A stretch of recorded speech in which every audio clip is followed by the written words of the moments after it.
want to tell you about Paris, Texas. No, I'm trying a trial of HuluPlus.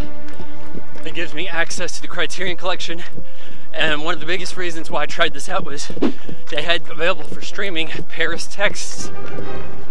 This movie's been on my watch list on IMDb for a couple years because John Hurt, who is playing the lead in the movie, he said this was like his most culturally significant, most important part.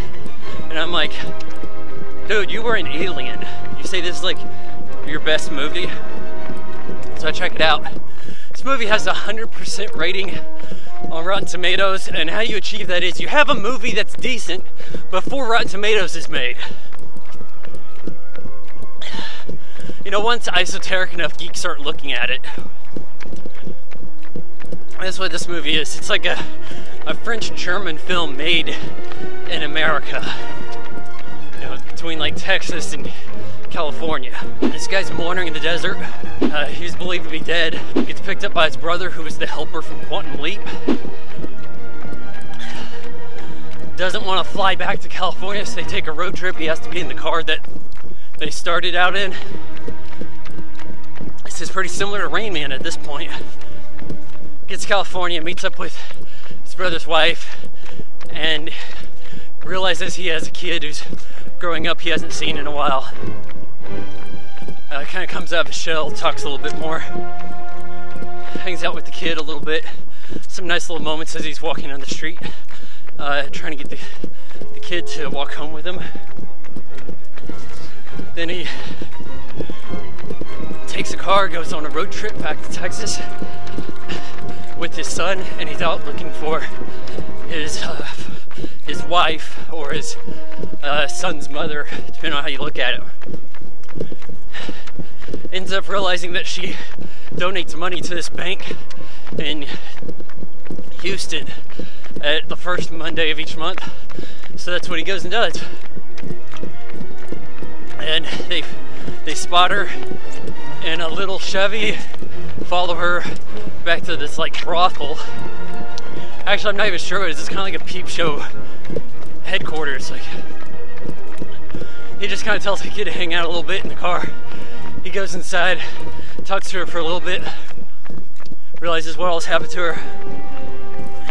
Then he heads back, drops the kid off at a hotel, and then he goes back to see his wife. This is where the movie kind of takes a turn for the better, because I enjoyed the way this conversation was set up. You have this one-way mirror, or is it called two-way glass, whatever, and she can see him only if he turns the lights off, and they work this kind of like a confessional. Like, he's talking about how they had a good life together, and then she wanted more. I mean, hell, he's 35 years older than her. And that's one of my biggest complaints about the movie is I can't really see Nastasia Kinski running off with John Hurt. Not when she looks like this and he looks like that.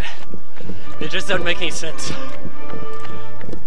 Regardless, he talks about how he doesn't deserve her, and tells her about how she was a kid. And really, for her to get sick and building this movie and not even show up till maybe an hour and a half into it, it's really something. But you can also see on her side, she's supposed to look like she's in a hotel room, which she kind of does. But you can see how there's exposed insulation on her side of the window because it's not important for the paying customer to see that. It's going to be out of view. Nice little touches there in the art direction. You gotta give him some props for that. You know, the movie looks pretty good. And I think this conversation did a lot to redeem it, but it's still probably 30 minutes longer than it needs to be. Maybe, though, that 30 minutes helps set up this kind of evolution of Hurt's character. Gives him a lot of time to be quiet. Gives him a lot of time to be talkative. I give Paris, Texas 3 out of 4 stars. You got HuluPlus? Check it out.